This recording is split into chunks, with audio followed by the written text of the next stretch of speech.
Am I the jerk for embarrassing my parents by putting out a tip jar? Before the world went to the crapper, my parents loved hosting big parties. They'd ask me to play piano during these parties, and I'd usually oblige. I've been playing piano since I was 5 and have competed at the state and national levels. They recently resumed hosting parties now that a lot of their friends have been vaccinated. Usually, I come downstairs, play a few lists or chop in pieces, and head back upstairs to my room because there's no one my age at these parties.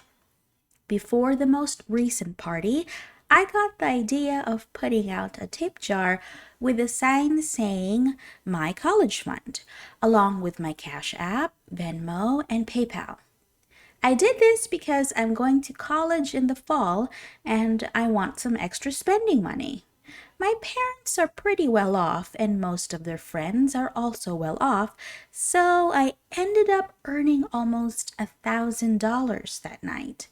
My mom came up to me after the party was over and said I embarrassed her and my dad because the sign suggested that they're going to have trouble paying for my college. Well, I had a talk with my parents, and they said I should have ran the tip jar idea by them first and changed the wording on the sign. Thank you to all the commenters who left suggestions. They're not going to cut me off as some have suggested. And for those who told me to get a real job, I'll be teaching the 8-year-old son of one of the party guests. You're the jerk because hitting up party guests in your own home is tacky.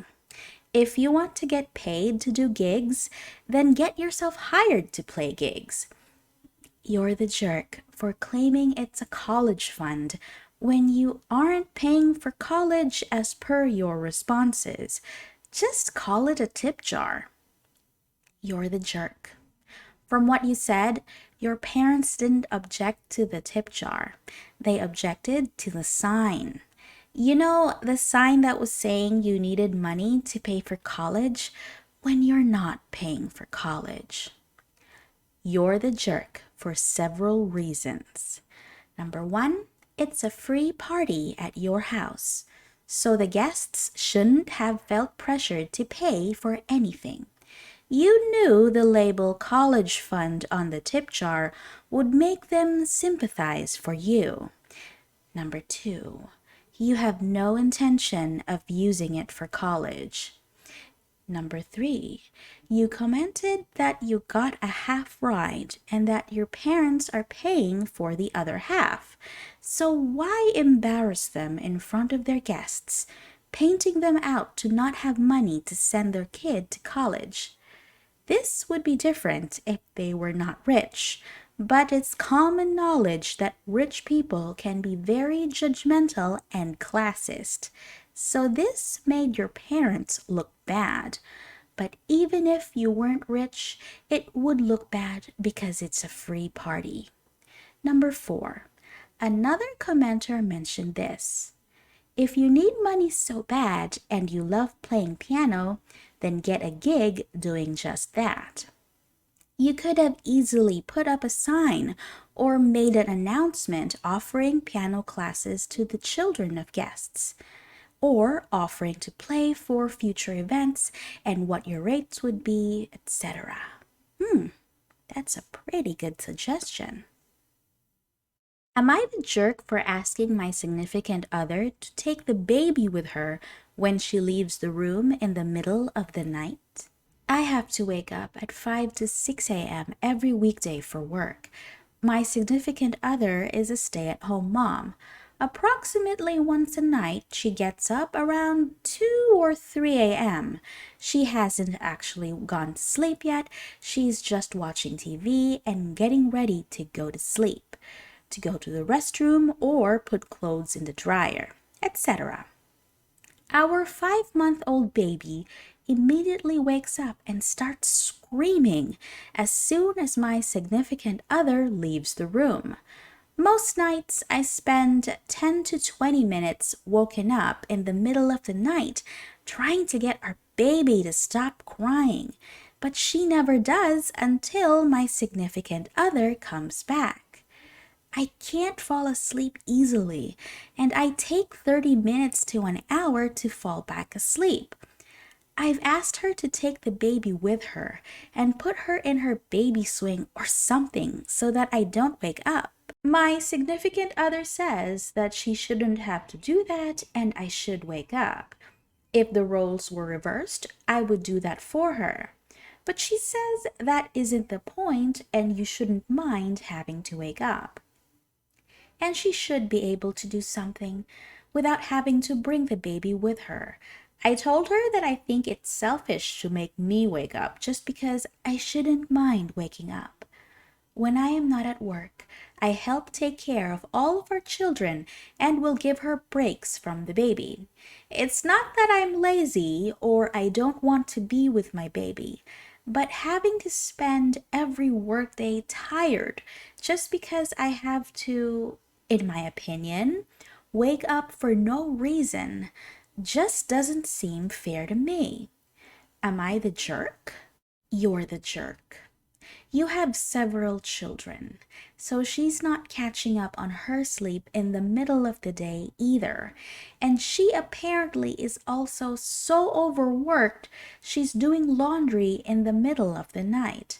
But you also think she has to give up the ability to ever use the bathroom without a child at her side. Because I bet she got kids following her in during the day and the baby to watch too, so that you'd never have to have your sleep disturbed? Seriously, what makes your sleep more valuable than hers? Why are you not doing enough to help so that she doesn't have to do laundry at 3 a.m.? Why are you so bad at soothing your own kid back to sleep? If you're both working all day, her at childcare and at housework, and you at work, and splitting the evening shift, as it were, why do you think she is the only one who should do the night shift? Get it together. You're the jerk. Why is your sleep so precious and hers isn't? You have a job outside the home, but guess what? She has a full-time 24 hours a day job with the baby. If the baby wakes up, get up and help. She probably spends all day soothing that baby while you get to escape to work. You're the jerk. You work 8 hours a day for 40 hours a week. She is the stay-at-home mom who is required by you to work 24/7. Give your selfish head a shake. It's not all about you. I'm going with you're the jerk. I've got a hypothesis. You say she stays up late getting ready for bed and doing chores. Is it possible because that's the only time during the day she gets to take care of her own needs without also watching the kids because they're finally down? You say that the baby cries when separated from her. That tells me that she's likely carrying that baby around all day, every day, to prevent meltdowns. After the child goes to sleep, that's probably the first time all day she gets the chance to shower, brush her teeth, and have the time to herself to do the little self-care tasks she needs to stay functioning. It's telling that you offer to take care of some of the chores, but don't describe taking over childcare for her. Her late nights are the only time she gets to herself. You say you wake up between 5 to 6 and she sleeps in late. I doubt very much the 5 and 7-year-olds are letting her sleep in that late. Be honest here. How late is late to you? Is she even getting near a full night's sleep? Seems like in both cases, both OPs need to reevaluate their positions. The first OP probably thought that his actions wouldn't harm anybody. After all, his talents were entertaining guests. But he didn't know the message it would send to others. As for the second OP, child rearing is not easy. If both parents are not on the same page, there will be arguments and resentment will bloom. When my brothers and I were born, my mother had a lot of help, so she wouldn't go crazy. I think it's a wise decision. Babies don't stay that age forever, so I'm cheering for you and your wife, OP. That's it for today. See you all again soon in another video. Bye!